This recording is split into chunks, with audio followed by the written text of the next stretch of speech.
গাঁজা পাচার সন্দেহে ম্যাজিস্ট্রেটের উপস্থিতিতে দুই যুবককে গ্রেফতার করল তমলুক থানার পুলিশ। রবিবার সকালে পূর্ব মেদিনীপুর জেলার তমলুকে হলদিয়া মেচেদা জাতীয় সড়কে সোনাপেতা টোল প্লাজায় তমলুক থানার পুলিশ গোপন সূত্রের খবর পেয়ে দীঘা কলকাতাগামী একটি বাসকে আটক করে।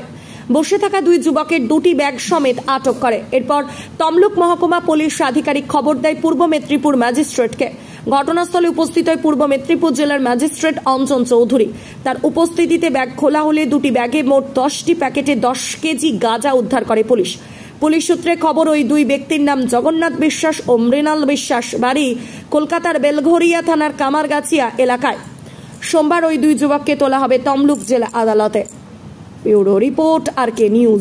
দীঘা থেকে হাওড়াগামী একটি বাসকে যখন আমাদের এই সোনাপুর যে টোল গেট আছে সেখানে পুলিশ সার্চ করে এবং সার্চ করে দুটো লোক পাওয়া যায়। তাদের কাছে দুটি ব্যাগ পাওয়া যায়, একটি কালো রঙের ব্যাগ, একটি স্কাই ব্লু রঙের ব্যাগ।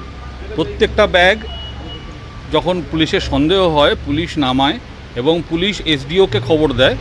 SDO তমলুক আমাকে খবর দেন, আমি সেই খবর পেয়ে এখানে আসি এবং সেই ব্যাগগুলো আমার সামনে সার্চ করা হয় এবং তাতে দেখা যায় একটি ব্যাগে 5 প্যাকেট এবং দ্বিতীয় ব্যাগেও 5 প্যাকেট সন্দেহভাজন বস্তু পাওয়া যায়।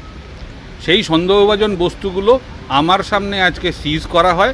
সন্দেহ করা হচ্ছে তার মধ্যে গাঁজা আছে এবং সেটা যতক্ষণ না ম্যাজিস্ট্রেটের সামনে গিয়ে খোলা হবে এবং জুডিশিয়াল ম্যাজিস্ট্রেটের সামনে খোলা হবে এবং লেবলিং হবে ততক্ষণ কনফার্মভাবে বলা যাচ্ছে না এটা গাঁজাই আছে, কিন্তু সন্দেহ করা হচ্ছে ওর মধ্যে গাঁজা আছে।